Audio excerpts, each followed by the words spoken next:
আসসালামু আলাইকুম। Channel I কৃষি সংবাদে আমন্ত্রণ জানাচ্ছি আমি সাবির হোসেন। এখনকার এই সংবাদ আয়োজন একই সঙ্গে চ্যানেল আইয়ের ইউটিউব চ্যানেল এবং চ্যানেল আইয়ের ওটিটি প্ল্যাটফর্ম আই স্ক্রিনে লাইভ স্ট্রিম হচ্ছে। দেশ বিদেশে উচ্চশিক্ষা শেষে কেউ বিশ্ববিদ্যালয়ের শিক্ষক, কেউ বা ইংলিশ মিডিয়াম স্কুলের শিক্ষক, কেউ অন্য কোনো পেশায় যুক্ত।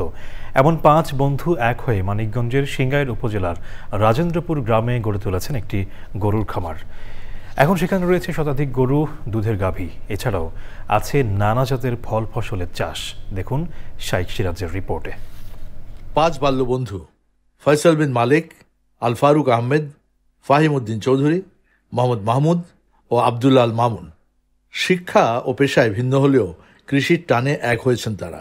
আমি কিন্তু ফার্স্টে ইন্টারেস্টেড ছিলাম না, বাট জমিটা নেওয়ার পরে এখান থেকে যখন প্রথম একটা 2-3টা গরু কিনলাম, এখানে একটা মায়া জন্মালো। তো মায়াটা আসলে সত্যি কথা বলতে শুধু গরুর জন্য না, মনে হলো যে এই জমিটা কিন্তু আমার, এই গ্রামটা আমার, তো আমি এখানে কেন কিছু করি না, বিদেশে যে আমার ক্যারিয়ার করবো বা ওইখানেই সেটেল লাইফ। আসলে চেষ্টা করলে, হার্ডওয়ার্ক করলে কিন্তু দেশেও করা যায় অনেক কিছু। তবে প্রাণীখাদ্যের দাম বৃদ্ধি সহ বেশ কিছু সংকটের মুখোমুখি হতে হচ্ছে তাদেরকে। যে এই যে ধানের খোড়া বা গমের খোড়া বা ভুট্টা অনেক সময় আমাদের অনেক হাই প্রাইসে কিনে আনতে হয়। আমরা যখন ফার্ম শুরু করি তখন এক বস্তা গম ভুসি আমরা কিনতাম 840 টাকা দিয়ে। তা আমরা এইবার কোরবানির আগে কিনতে হয়েছে আমাদের 2200 টাকা দিয়ে অলমোস্ট। আসলে ভালো মানের সিমেন্ট সেভাবে পাচ্ছি না।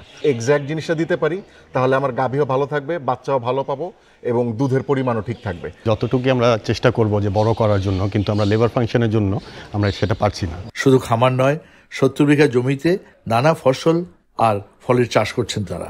এখানে 450 গাছ।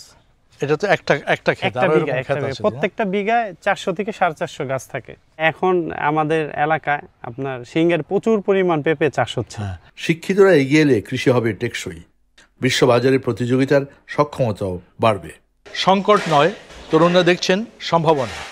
তাই কৃষিখাতকে এগিয়ে নেওয়ার জন্য আরও তরুণ এবং জনগোষ্ঠীকে সম্পৃক্ত করার জন্য এই খাতগুলো বেছে নেওয়া যায়। দরকার সরকারের নীতি সহায়তা এবং অন্যান্য সুযোগ সুবিধা বৃদ্ধি করা। মানিকগঞ্জের রাজেন্দ্রপুর থেকে শাইখ সিরাজ, চ্যানেল আই। দর্শক, এ নিয়ে বিস্তারিত প্রতিবেদন দেখুন আজ রাত 9টার সংবাদের পর হৃদয় মাটি ও মানুষ অনুষ্ঠানে। চাঁদপুরে ইলিশ রক্ষণাবেক্ষণ ও রপ্তানির জন্য তৈরি হচ্ছে আধুনিক মৎস্য অবতরণ কেন্দ্র।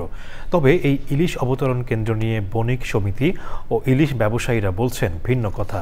চাঁদপুর থেকে মোর্শেদ আলমের তথ্যচিত্রে আল মুকসিদের রিপোর্ট। ইলিশ ব্র্যান্ডিং জেলা হিসেবে খ্যাত চাঁদপুর, তবে ইলিশ রক্ষণাবেক্ষণ ও রপ্তানির জন্য সুব্যবস্থা না থাকায় আধুনিক মৎস্য অবতরণ কেন্দ্র নির্মাণের প্রস্তাব করেন জেলা প্রশাসক মোহাম্মদ মহসিন উদ্দিন। মৎস্য অবতরণ কেন্দ্র নির্মাণে ব্যয় ধরা হয়েছে 25 কোটি টাকা।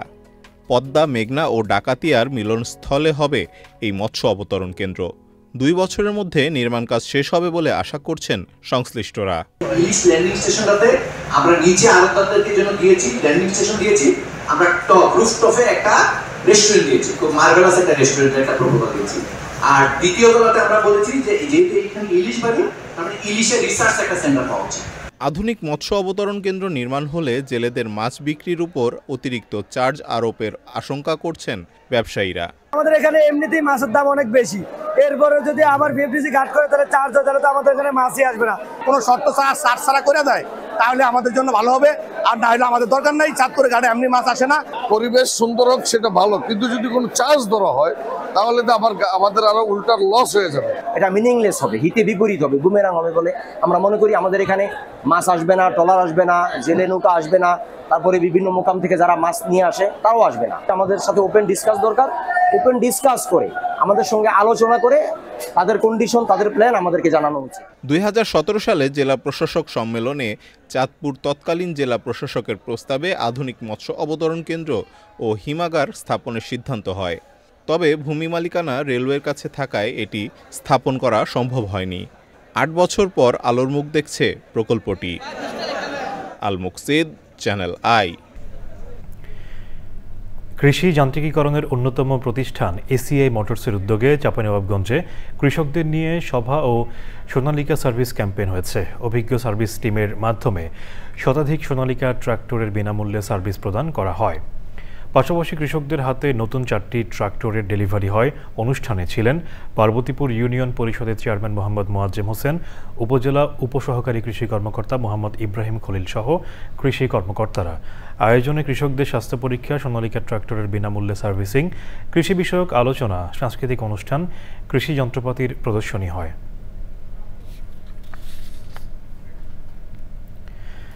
চ্যানেল আই কৃষি সংবাদের আজকের আয়োজন এ পর্যন্তই। পরবর্তী সংবাদ আয়োজনে আমন্ত্রণ জানিয়ে শেষ করছি। ধন্যবাদ সবাইকে।